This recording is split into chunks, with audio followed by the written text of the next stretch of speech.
voudrais que ce matin, le Saint-Esprit parle à ton cœur. Qu'il te parle plus que moi. Que lui parle à ton cœur. Oh, j'aime Jésus. De plus en plus, je l'aime. Le titre de ma prédication. Exercer la miséricorde pour vivre notre destinée. Lisons dans Luc, au chapitre 2, à partir du verset, au chapitre 10, à partir du verset 25. Un docteur de la loi s'éleva et dit à Jésus pour l'éprouver. Maître, que dois-je faire pour hériter la vie éternelle? Jésus lui dit, qu'est-il écrit dans la loi? Qui lis-tu? Il répondit, tu aimeras le Seigneur ton Dieu de tout ton cœur, de toute ton âme, de toute ta force et de toute ta pensée, et ton prochain comme toi-même. Tu as bien répondu, lui dit Jésus, fais cela et tu vivras. Mais lui, voulant se justifier, dit à Jésus, et qui est mon prochain? Jésus reprit la parole et dit, un homme descendait de Jérusalem à Jéricho. Il tomba au milieu des brigands qui le dépouillèrent, le chargèrent des coups et s'en allèrent, le laissant demi-mort. Un sacrificateur qui par hasard descendait par le même chemin, ayant vu cet homme, passa outre. Un lévite qui arriva aussi dans ces lieux, l'ayant vu, passa outre. Mais un Samaritain qui voyageait, étant venu là, fut ému de compassion lorsqu'il les vit. Il s'approcha et bandant ses plaies en y versant de l'huile et du vin. Puis il les mit sur sa propre monture, les conduisit à une hôtellerie et prit soin de lui. Le lendemain, il tira 2 deniers, les donna à l'autre et dit, aie soin de lui, et ce que tu dépenseras de plus, je te le rendrai à mon retour. Lesquels de ces 3 te semblent avoir été les prochains de celui qui était tombé au milieu des brigands? C'est celui qui a exercé la miséricorde envers lui, répondit le docteur de la loi. Et Jésus lui dit, va, et toi, fais de même. Amen.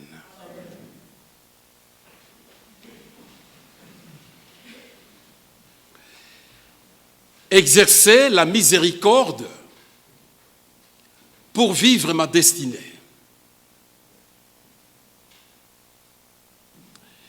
Il faut que nous comprenions d'abord c'est quoi la destinée. Ne confondons pas destin et destinée.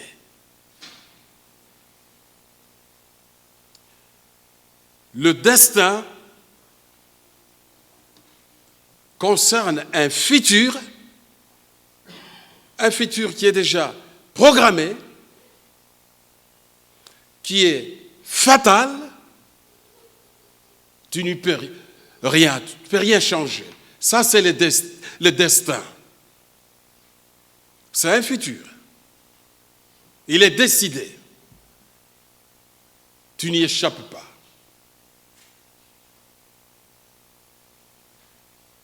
Tandis que la destinée, c'est le présent. C'est un présent qui est devant l'homme. Un présent qui ne me condamne pas. Je suis libre d'accueillir ce présent. Je suis libre de calibrer ma vie sur ce présent. Libre d'accueillir la destinée que le Christ me présente ou libre de la rejeter. Toutes les promesses de Dieu dans la Bible constituent ma destinée. Toutes les promesses de Dieu constituent ma destinée. Mais il me faut accueillir cette destinée-là. Il y a des conditions pour que j'accueille cette destinée.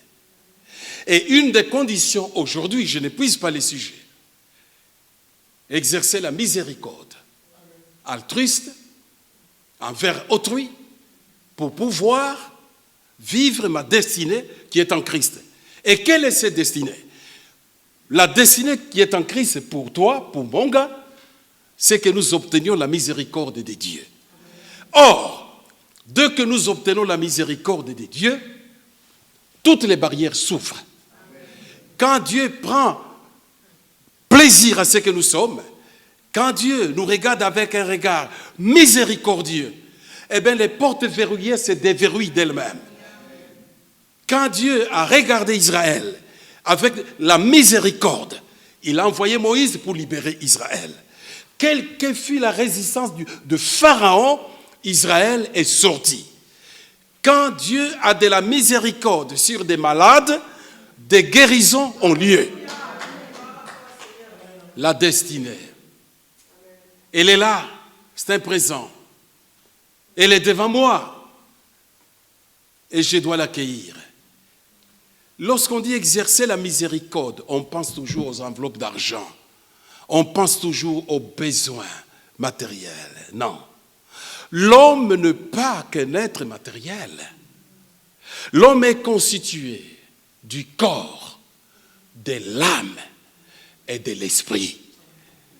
La compassion, c'est ce fait, la miséricorde, c'est ce fait de pactiser, de souffrir avec celui qui est dans les besoins, d'être présent à ses côtés, de répondre à ses besoins. Ça, c'est la compassion. Et lorsque nous l'exerçons, Dieu aussi l'exerce à son tour pour nous. Mais ne voyez pas que des enveloppes d'argent. Je répète encore que nous sommes constitués du corps, de l'âme et de l'esprit.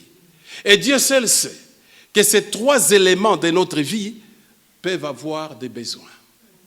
Peuvent avoir des besoins. Parfois, il me faut exercer la miséricorde au niveau de l'âme, au niveau de la psychologie, au niveau des perturbations de l'autre. Il me faut exercer la miséricorde au niveau purement spirituel. Quelqu'un qui ne croit pas au Seigneur, quelqu'un qui risque d'être perdu. Et moi, je vis avec lui, je le regarde, on boit une tasse de café, et on rigole, on fait tout, et je n'ai pas pitié de lui, et je ne réalise pas que c'est quelqu'un qui va brûler dans le feu de l'enfer, ou quelqu'un qui est malade. Chers amis, chers familles, parfois nous avons rigolé là où il fallait pleurer. Parfois nous avons colporté là où il aurait fallu garder le silence. Nous avons transmis telle parole, sans amour. Nous avons manqué de la miséricorde. L'année est en train de s'achever. Cette prédication, le Seigneur me l'a donnée avant que je ne voyage en Israël. Je l'avais préparée pour le dimanche d'il y a 3 dimanches maintenant. D'où nous venons, en aval. Mais le Seigneur a permis que ça soit aujourd'hui. Je répète. Il est une destinée qui est là pour toi. Quel que soit ton âge, quelles que soient tes difficultés, Dieu veut pratiquer de la miséricorde sur ta vie. C'est-à-dire te libérer entièrement, répondre à tes prières, agir puissamment. Mais il faut que tu reçoives cette destinée-là. Les dieux de la Bible et les dieux de compassion. Est-ce qu'on peut lire Exode 34, 6? Les dieux de compassion, Exode 34, 6. Et l'Éternel passa devant lui, devant Moïse, et s'écria, l'Éternel, Dieu miséricordieux et compatissant, lent à la colère, riche en bonté et en fidélité. Arrêtons-nous là-bas. Les dieux de la Bible lui-même, c'est les dieux miséricordieux. Moi, j'aime cette expression, miséricorde. Lorsqu'on lit le texte grec, splangna, signifie entrailles, les entrailles. On dirait que la miséricorde bouillonne d'abord dans notre ventre. Les entrailles. Il est question des entrailles de miséricorde. Et les verbes lui-même, d'où provient ce substantif, signifie exercer de la miséricorde, avoir pitié d'eux, avoir pitié, souffrir avec l'autre, quels que soient les domaines. Vous savez, quand Dieu nous donne l'occasion d'exercer la miséricorde dans notre cœur, il se passe quelque chose. Excusez-moi de vous raconter une vieille histoire que je vous ai déjà racontée. Vous allez dire, quand ils vieillissent, ces gens, ils n'ont que les mêmes histoires. Mais comme je vous connais, vous ne retenez pas beaucoup ce que je vous dis. Je pourrais, avec aisance, me permettre de revenir à du passé. Ça ne sentira jamais le goût de la casserole. Ça sera toujours de la nouveauté dans votre assiette. Parce que vous ne retenez pas. Parfois, je présente une illustration, mais vous êtes ailleurs. Nous nous connaissons. Comme je dis l'autre jour, chantons un peu avec joie, dansons. Ah, tout le monde devenait vraiment ces chrétiens du temps de mes parents. Personne ne bougeait. Mais je vous connais. J'étais dans vos mariages. Et là, vous êtes différents. Vous êtes vraiment différents. Autre personne. Si je pouvais décerner des diplômes de danse, c'est dans mon église ici, il y en aurait où les gens recevraient. Des tourbillons et tout ça, j'ai vu. Tu m'es témoin chéri. On en a parlé. Jeune marié, je croise une fille qui était la première candidate, parce qu'on a grandi à l'école du dimanche avec elle. Julienne était ailleurs, à des centaines de kilomètres. C'est là où nous nous connaissions depuis l'école du dimanche, et de sur quoi son père m'aimait beaucoup, qui était l'ancien de l'église. Et nous sommes arrivés à l'âge où on commençait à se poser des petites questions entre jeunes, etc. Comme tous les jeunes normaux s'interrogent, n'est-ce pas? Et puis elle a bifurqué, elle a abandonné la voie du Seigneur, elle est allée vraiment dans le monde, se marier avec précipitation, toute une vie perturbée. Après moi je suis marié, jeune marié, quelques années de mariage, 3 ans peut-être. Et j'arrive pour chercher les salaires des enseignants. À ce temps-là, ça s'est passé comme ça quand j'étais directeur d'école. Et puis avec un ami, on la croise. On croise cette fille. Elle nous dit bonjour tendrement. Elle nous dit bonjour tendrement. Et commence à regretter. Il me dit, ah, c'est dommage. C'est dommage que je ne t'ai pas épousé. Parce que son mariage avait foiré. Je crois que c'était l'enfance. Je t'aurais épousé. Et elle me regardait avec ses regards. Vous connaissez bien les regards. Parce qu'il y a plusieurs sortes de regards. On peut dire, il m'a regardé. Mais il y a d'autres regards qui parlent. Et me regardait avec ses regards parlants. Elle me dévorait. Elle me dévorait. Comment on dévorait mon morceau de steak? J'ai compris. Et du coup, mon cœur, cac, le diable me parle. Et je dis, tu vois qu'elle est toujours disponible. Elle est toujours disponible pour toi. Et moi, de répondre, je dis, après tout, c'est vrai, je viens te voir, elle est vraiment disponible. Et puis, je dis, non, quitte cet endroit. Va-t'en. Je quitte l'endroit. Au revoir. J'arrive à la maison de mon père. Il était midi. Je me mets à genoux pour prier et j'entends ce cantique qui dit « Veille à midi quand les bruits de la terre font oublier les célestes séjours. Trouve un instant pour être solitaire dans la prière et dans l'amour. Veille au matin, veille le soir, veille et prie pour toujours. » Je vous assure, j'étais à genoux. Une vague de miséricorde sur cette fille-là m'enveloppa. C'est-à-dire de la miséricorde, pas humaine, mais spirituelle. Parce que même pour commettre les péchés avec une personne, il faut manquer d'amour. Quand l'amour de Dieu est dans notre cœur, et j'ai commencé à pleurer pour elle, les larmes coulaient, et j'ai commencé à pleurer, Je n'ai jamais oublié cette expérience. La compassion, Jésus-Christ aussi est rempli de miséricorde. Lisons Marc chapitre 1er, verset 41. Marc chapitre 1er, verset 41.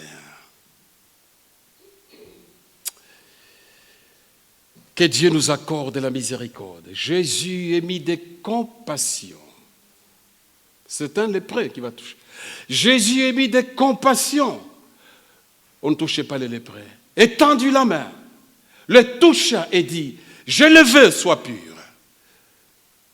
Mais rempli de compassion. Rempli de compassion. Des gens remplis de compassion ont prié pour les malades. Parfois même des maladies contagieuses. Mais l'amour de Dieu est tel que Dieu ne se trompe jamais. Lorsque j'exerce la miséricorde, Dieu est d'accord avec moi. Il peut aussi le faire avec moi. L'année s'achève. Est-ce que j'ai rigolé là où il ne fallait pas rigoler? Est-ce que j'ai éclaté de joie, de rire là où il fallait plutôt que les larmes coulent? Est-ce que j'ai raconté la faiblesse de l'autre alors qu'il aurait fallu jeûner pour lui et demander que le Seigneur agisse et qu'il les transforme? N'y a-t-il pas de bénédictions que nous perdons dans nos couples parce qu'il n'y a pas de la miséricorde? N'y a-t-il pas de bénédictions que nous perdons sur notre chemin, sur cette tronçon de vie qui est tellement courte? N'y a-t-il pas de bénédictions que nous perdons? Au lieu d'aimer, nous sommes jaloux. Dans le monde à concurrence, dans le monde où je dois être le premier, dans le monde où je dois être ovationné, dans le monde où je voudrais être comme tel, dans le monde où peut-être je me regarde dans le miroir, je ne m'aime pas, mais je voudrais être comme le mari de tel, et je voudrais être comme la femme de tel.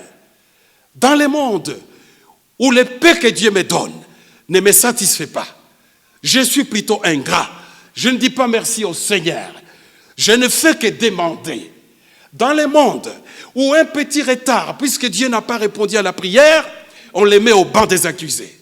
Dans le monde où tout simplement à cause de certaines difficultés de la vie, on est prêt à tout laisser, à tout balancer, à tout fracasser, alors qu'on est ignorant. On ne sait même pas combien de temps il nous reste sur la terre. Oh, si on savait les temps qui nous restent. Chers sœurs, chers frères, on ne s'absenterait pas de son église. On ne manquerait pas à la prière. On ne manquerait pas aux études bibliques. C'est parce que nous sommes ignorants. C'est parce que nous ne connaissons pas l'avenir. Oh, si nous ne plairons pas avec les malheureux, c'est parce que les diables nous empêchent d'avoir notre destinée pour que le Seigneur nous fasse miséricorde.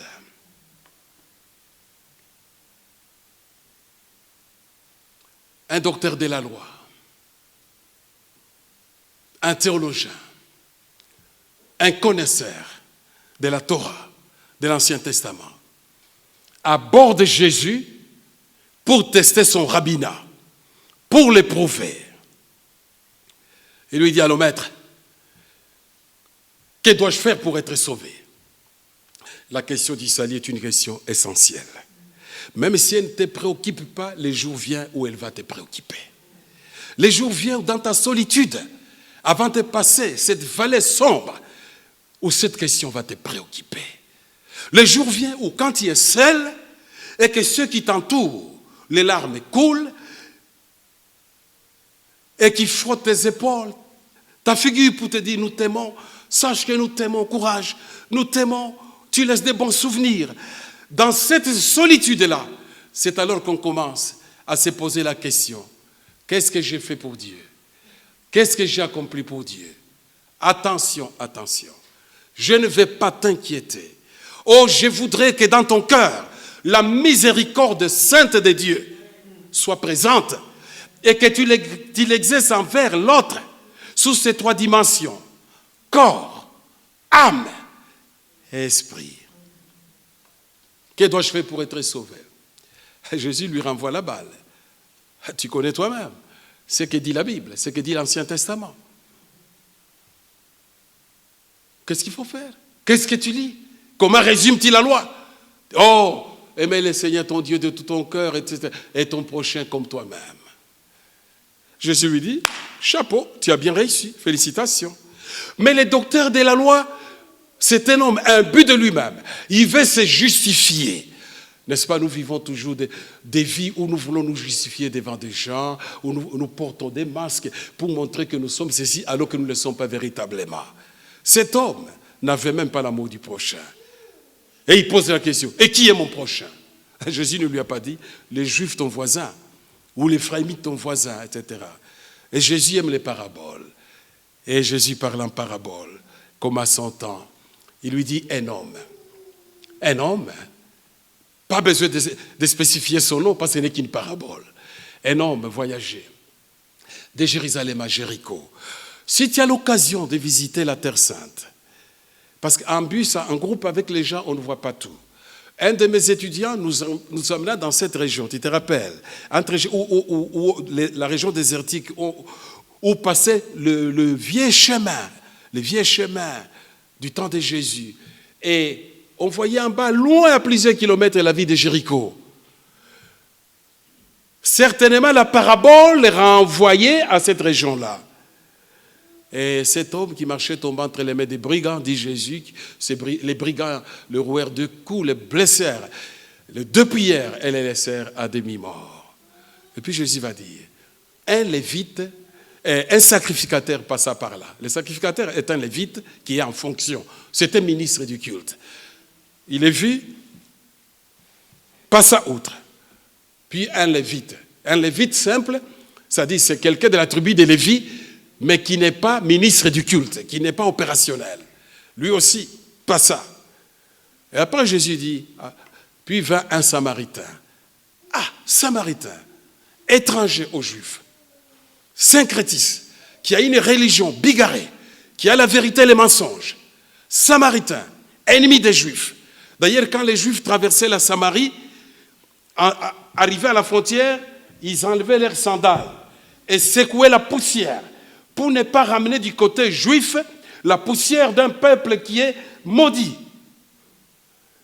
Mais ces Samaritains, ils de la miséricorde envers la personne qui était là, qui gisait dans son sang, banda ses plaies, il appliqua de l'huile et du vin.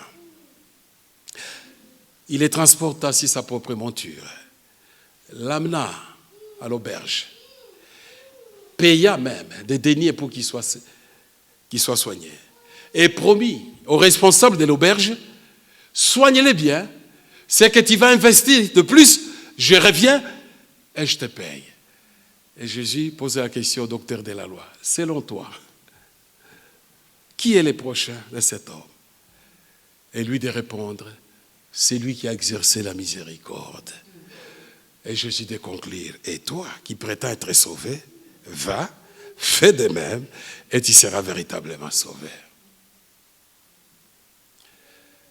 Je viens terminer mon message.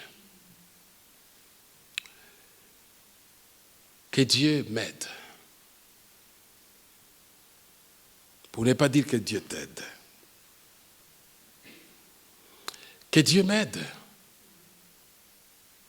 à pratiquer la miséricorde sur toute ma famille chrétienne dans les 3 dimensions. Peut-être un bon texte qui peut t'aider à bien retenir mon message se situe dans Matthieu. Matthieu chapitre 7, verset 2. Écoute ce texte attentivement. Matthieu 7, verset 2. Lisons ensemble ces passages. Car on vous jugera du jugement dont vous jugez, et l'on vous mesurera avec la mesure dont vous mesurez.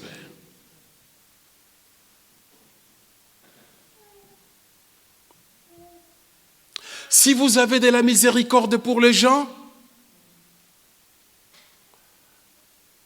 vous serez mesurés avec la même mesure. L'enfant de l'autre est handicapé.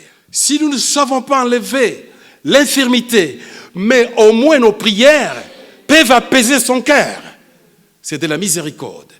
Et à notre tour, Jésus-Christ va nous accorder notre destinée de vivre sa miséricorde. Sa miséricorde contre les ennemis, contre ceux qui nous vilipendent. Sa miséricorde. Le même jugement que vous appliquez sur les autres. Il est même dit, ta mesure, on la remplira méticuleusement. Et le verbe qui est utilisé signifie qu'on va même la presser là, pour qu'il y ait beaucoup, que tu en aies en grande quantité. J'avais une grand-mère très maligne. Pourtant, elle était vieille. Un jour, elle allait acheter de l'huile de palme. Mais la personne qui vendait l'huile de palme n'était pas très éclairée. C'était une huile, je ne sais pas le mot en français, une huile quand tu mets l'huile de palme sur le feu, ça se dilue davantage. Mais avec le froid, ça a tendance à coaguler. Or, quand ça coagule, la mesure devient plus. Et la grand-mère acheta cette huile, elle dilue sur le feu, j'y vais encore. Cette huile qui coagule, il y a une grande quantité. Et le vieil a compris, elle est allée encore, elle a acheté une grande quantité. C'était presque le double. Quelle grâce elle avait eue. Sa malignité, ne me dites pas, elle a volé, non. Elle a profité du sommeil du vendeur. C'est tout, de l'ignorance. Ne me jugez pas là-dessus. Ne me jugez pas là-dessus. Ma grand-mère prend la responsabilité de ses actes. Vous lui poserez la question au ciel. La mesure double. Comme j'aimerais bien que mon épouse soit en bonne santé. Est-ce que c'est ma prière pour les autres dames qui souffrent? Comme j'aimerais bien que mes enfants réussissent. Et qu'on dise, les enfants, mon gars, franchement, ils ont réussi. Est-ce que c'est ma prière pour les enfants de ma famille chrétienne? Comme j'aimerais bien posséder. Est-ce que c'est ma prière pour que les autres possèdent? L'esprit de Caïn, l'esprit de jalousie, c'est un esprit qui nous empêche notre destinée. Exerçons la miséricorde pour qu'à notre tour, nous recevions de la part de Dieu la miséricorde. Sauvé, tu peux être sauvé. Je ne dis pas que tu ne vas pas au ciel, mais tu peux avoir une vie qui tangue, qui n'a rien, tout simplement parce que tu as de la miséricorde. Au lieu de te comparer à tel qui s'habille mal, qui n'a pas de vêtements, eh bien, va dans ta garde-robe, apporte-lui un vêtement. Et là, tu fais une belle comparaison, tu dis, ça lui va bien. Moi, j'ai peau de jaune et peau de mauve. C'est bon, je lui ai donné. Exerce de la miséricorde sous ces 3 étapes. Pleure pour ceux qui sont pécheurs, qui ne sont pas convertis. Pleure pour ceux qui tombent dans le péché. Ne colporte pas. Aime-les, pleure. Pleure pour ceux qui sont malades, qui sont infirmes, qui ont un handicap. Tu obtiendras la miséricorde de Dieu. Seigneur Jésus, j'ai besoin de vivre ta miséricorde. Apprends-moi à exercer de la miséricorde pour que je pénètre dans cette destinée miséricordieuse qui vient de toi. Amen.